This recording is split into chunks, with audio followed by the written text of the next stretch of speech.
আপনার আর আমার ইচ্ছে কখনো এক হতে পারে না, হতে পারে না স্বপ্নগুলো এক।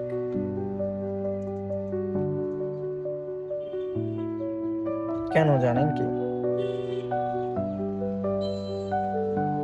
কারণটা খুবই সিম্পল। সেটা হচ্ছে আল্লাহ তাআলা আপনাকে একভাবে সৃষ্টি করেছে, আমাকে আলাদাভাবে সৃষ্টি করেছে, যার কারণে আপনার চাহিদা চাওয়া পাওয়াগুলো আলাদা এবং আমার চাহিদা চাওয়া পাওয়াগুলো আলাদা। আপনি চাইলেই আপনার স্বপ্নগুলোকে আমার মধ্যে ফেলতে পারেন না, বা আমিও পারি না আপনার মধ্যে ফেলতে।